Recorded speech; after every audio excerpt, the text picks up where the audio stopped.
noh, muidugi, mis puudutab nüüd neid reformide seadusi, et seal ei olnud eeskuju, oli sõna otseses mõttes ju puhas leht ja niisugune praktiline vajadus, see, mida poliitikud ootasid, see oli päris raske, aga noh, kollektiivne töö, ega seal midagi nüüd ületamatut ka ei olnud, et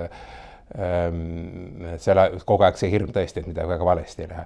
Aga noh, kui mõelda nüüd üldse kõik nende seaduste peale, kus ma olen osalenud, ega ühtegi seadust keegi ei kirjuta üksinda, siis no kõige raskem oli kindlasti pankrotiseadus. See oli siis ju 90. aastate alguses, kus meil oli moodustatud tsiviilseadusandluse ettevalmistuse peakomisjon ja mina olin selle peakomisjoni eesotsas ja see peakomisjon toimis siis niimoodi, et moodustas töörühmad vastavate uute eelnõude jaoks.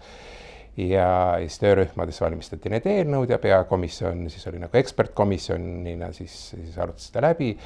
Ja nüüd, kui oli ka selles uute seaduste nimekirjas oli ka pankrotiseadus, siis mul ei õnnestunud leida ühtegi inimest, ühtegi töörühma moodustada, kes oleks valmis seda enda peale võtma, kuna see oli täiesti uus. Et noh, paljud uued seadused ja asjaõigus ja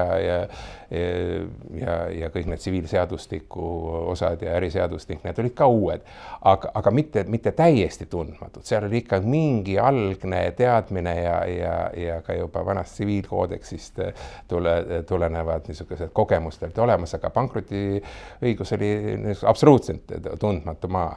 Et noh, teha seadus, kus mingit teadmist, mingit kogemust ei ole, samal ajal lühikesed tähtajad, siis ma olin sunnitud võtma selle algteksti ja sõna otseses mõttes selle niimoodi valmis kirjutama, et seda siis muidugi siis juba kolleegidega edasi arutama ja arendama hakata. Nii et see oli tegelikult, see oli kõige raskem, see oli võib-olla kõige põnevam, kui noh, küsimus on selles, et üks kuidagi moodi välja tuua.